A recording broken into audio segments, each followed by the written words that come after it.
उद्या कदाचित तुमच्या बायकोने हा प्रश्न विचारला तर वाईट वाटून घेऊ नका, कारण ती काहीच चुकीचं विचारत नाही. विचार करायला लावणारा, हृदयाला भिडवणारा तिचा फक्त एकच प्रश्न.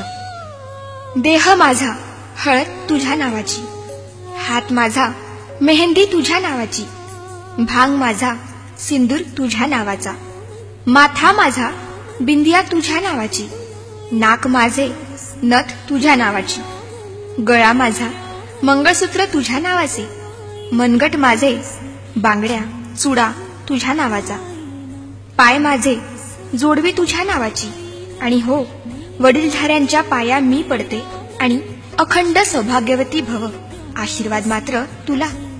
वटपौर्णिमेचे व्रत माझे, आयुष्याचे वरदान तुला. घराची काळजी घ्यायची मी, दरवाजावर नावाची प्लेट तुझी. नाव माझे पण त्यापुढे ओळख तुझी. इतकंच काय, उदर माझे, रक्त माझे, दूध माझे आणि मुलं तुझ्या नावाची. माझं सगळंच तर तुझ्या नावाचं. तक्रार नाही, प्लीज रागावूही नकोस. अत्यंत नम्रपणे एक प्रश्न विचारते. तुझ्याकडे काय आहे रे माझ्या नावाचं?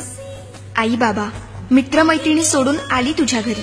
तिचे मन सांभाळायची आता कोणाची जबाबदारी? अनोळख्या कुटुंबात इतकी ती एकरूप होते.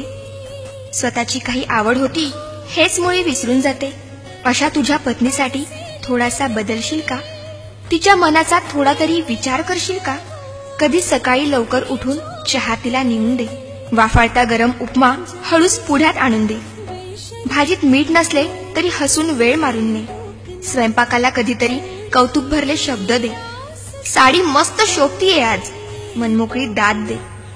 सुटीत एखाद्या एकटीलाच आपणहून फिरायला ने. मुलगीच समजून हट्ट एखादा तूच जरा समजून घे. वाढदिवस नसतानाही प्रेझेंटचा धक्का दे.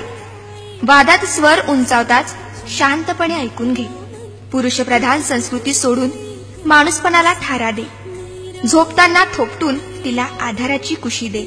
जमलेच तर सुरात गुणगुणून स्वप्नांची मोकळीक दे.